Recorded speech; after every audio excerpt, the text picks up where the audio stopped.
The countdown to launch creeps closer, and there's still plenty for self-taught rocket scientist Mad Mike Hughes to do last-second modifications to his vessel. Pick up his flight suit. Leave enough food for his 4 cats, just in case anything happens. Hughes is a 61-year-old limo driver who spent the last few years building a steam-powered rocket out of salvage parts in his garage. His project has cost him $20,000, which includes Rust-Oleum paint to fancy it up and a motorhome he bought on Craigslist that he converted into a ramp. His first test of the rocket will also be the launch date, Saturday, when he straps into his homemade contraption and attempts to hurtle over the ghost town of Amboy, California. He will travel about a mile at a speed of roughly 500 miles per hour. "If you're not scared to death, you're an idiot," Hughes said. "It's scary as hell, but none of us are getting out of this world alive. I like to do extraordinary things that no one else can do, and no one in the history of mankind has designed, built and launched himself in his own rocket." In a walking reality show, the daredevil limo driver has been called a little bit of everything over his career: eccentric, quirky, foolhardy. Doesn't bother him. He believes what he believes, including that the Earth is flat. He knows this thought is a conundrum, given that helps about to launch himself into the atmosphere. Down the road, HES intending to build a rocket that takes him to space, so he can snap a picture and see with his own eyes. "I don't believe in science," said Hughes, whose main sponsor for the rocket is Research Flat Earth. "I know about aerodynamics and fluid dynamics and how things move through the air, about the certain size of rocket nozzles and thrust. But that's not science, that's just a formula. There's no difference between science and science fiction.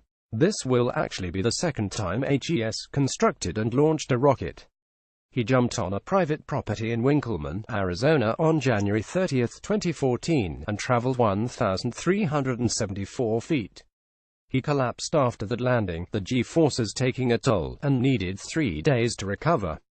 That distance, though, would have been enough to clear the Snake River Canyon, which is a jump Daredevil Evel Knievel made famous when he failed to clear it during his attempt in 1974. Stuntman Eddie Braun did successfully zoom over the canyon, using Knievel's original blueprints, in September 2016. Just don't mention Knievel around Hughes. He's not a fan. "He was an average stunt guy," said Hughes, a former motorcycle racer. "He stole his look from Elvis." Hughes constructed his latest rocket at the Rocket Ranch in Apple Valley, California. It's a 5-acre property he leases from Waldo Steggs, the CEO of Land Speed Research Vehicles, who's currently working on a project to make a car travel 2,000 miles per hour.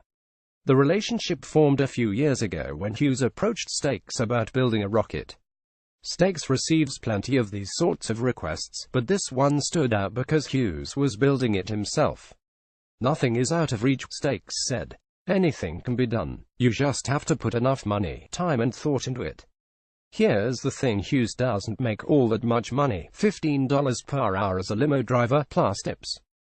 That's why HES scrounged for parts, finding the aluminum for his rocket in metal shops and constructing the rocket nozzle out of an aircraft air filter. He gave it a good varnish of cheap paint, and his launch pad is attached to a motorhome he bought for $1,500.